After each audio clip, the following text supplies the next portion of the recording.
Alright, I'm going to do a little strip down here of these KEO carbon ceramic. Bit of a pain to clean these. Had one of them that was not spinning at all, so it took me a long time. Figured I'd show you how it's done. So first thing is you got to get this piece off. Mine's loose. I'll just tighten it now. But first piece is you got to get that off there. We got to take the pedals off the bike. But there's two ways to do this. One, probably the non-approved way, is to use something like this in a microfiber towel and just kind of wrap it around there. But it's a plastic casing, so that's not ideal. I scratched this one up pretty good. Doing that still works, but I scratched it up pretty good. You can, I figured this after, you can order a part like this off eBay. I think it was like 15 bucks, and it just goes on there and you can just kind of spit it off. That's honestly the easiest way to do it. So I'll spin this off here.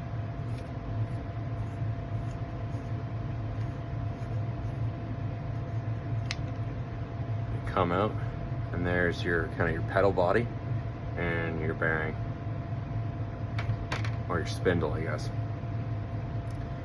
So your spindle's like this, got a little bit of grease on it, probably a lot of grease on it.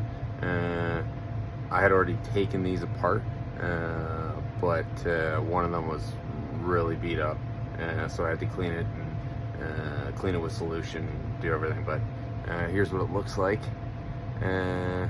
Unfortunately, just with this, there's not a whole lot you can do. So you're gonna need to basically break it apart. There are some other how-to videos on how to do this. I'll just show you how I did it. Pretty simple. You need to get a, in this case, it's a 9/16. 9/16 here. You kind of want to get an extended one because of the length of the spindle. You need to get an extended one, so you just wrap this. Actually, when you're punching it off, you don't use the 9/16. You use the 3/4. 3/4 here. Hope you can see that. 3/4. You use the 9/16 when you're putting it back on. But use the 3/4. You put it over like this. I'll show you how we do it on the vise here in a sec. And then you just kind of punch it off. So you want to set it in your vise pretty much like that, and kind of finesse it. And then what should happen as you twist it here, it should just release. Kind of do it slowly. If you're struggling the first time you do it, spray a little WD-40 kind of in that area, and it tends to loosen it up a bit. But here we go. Should just come off here in a sec. Yeah, there we go. And now, I don't want to let it all fall apart here, but now it's all apart. I'll take it apart downstairs and show you. Okay, here we go. This job is messy as fuck, so you're gonna want to rag. But I'll take these parts off. This is kind of the holder, I guess. Put that there. That's your bearing. I'm not going to show you how to clean that. You could open that up with the utility knife and put some grease in there. I'd recommend that. And then there's these two pieces here. There's the cap, and that's the cap here, the plastic cap, and then there's this kind of metal / washer piece. You need it all. There's parts you can order online to replace them, just like the same where I got that tool. There's the spindle there. But yeah, those are the parts. Kind of the 5 parts of it there. So what we're gonna do here basically is just clean this off.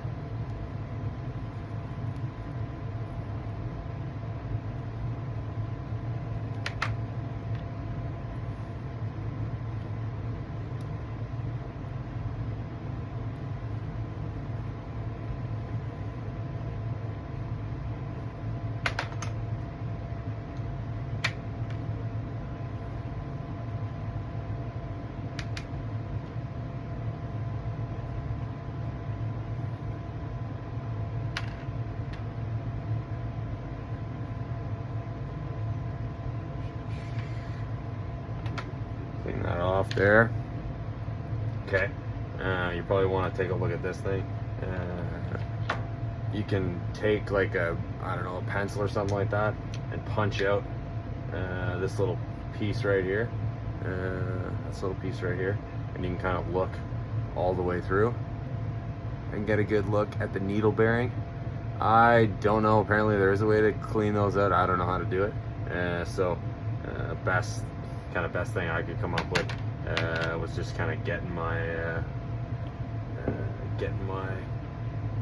grease like basically right in there on that side, to basically like lube up this pointy area here that ultimately sits in the needle. But yeah, clean it up like that. Service any parts. I did have a bearing on my other one that was pretty much done, so I ordered that part online. Yeah, so now I'll just kind of basically put it back together.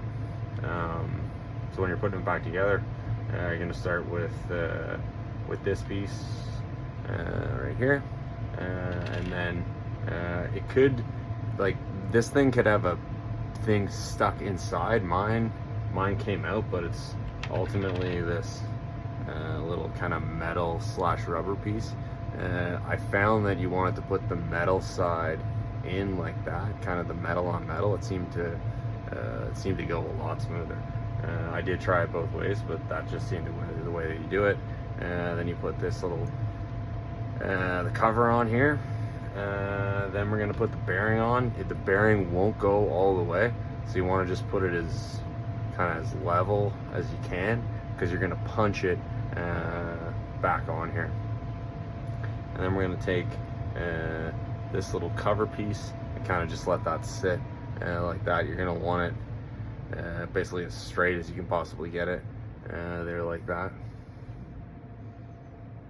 Okay, I'm gonna just put a little bit of grease, just a little bit of grease here. Actually, I'm not gonna put that grease in there. All right, so bearing on, cap on, and then we'll just go punch this back on upstairs. Yeah, for this one, that's the right size, the 9/16. You kind of need to, it's hard to do holding a camera, but you kind of need to feather it on there so that it's, like, you want to make sure that it's staying straight on there. So then once it's set, you'll see it's kind of just sliding on. So we'll just get it to slide on. Eventually it'll kind of lift up a little bit, start looking like it was looking before. And you'll kind of feel that you've gotten to the end there. And then you just basically pop it off.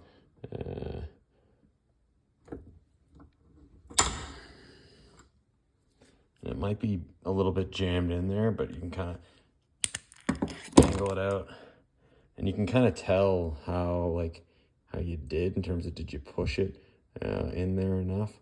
It shouldn't move too much.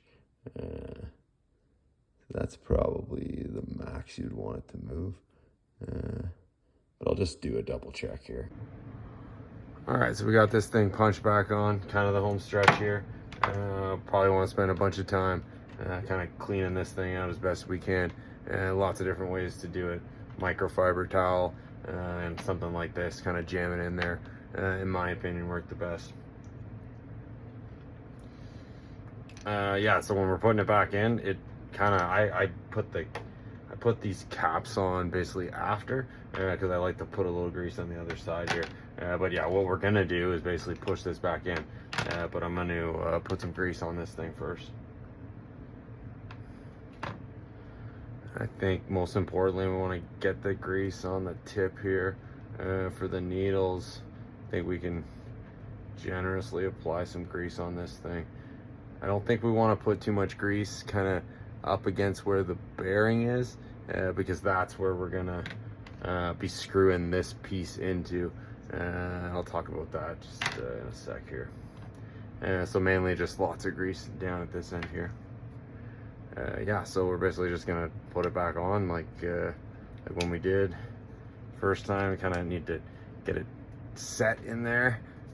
Be careful, you don't want to kind of force it with your spins here, but eventually you'll feel it kind of click in. The first time that I did this, I really had to kind of clean out the grooves on this casing. It made a big difference in terms of kind of getting it back to sit. And you'll see that the needle is kind of, you can't see it with the light there, but the needle is kind of pushing back through, or the spindle, sorry. Yeah, so we'll just tighten that back up like that. I'm not gonna do it now. I'm still using it on the trainer.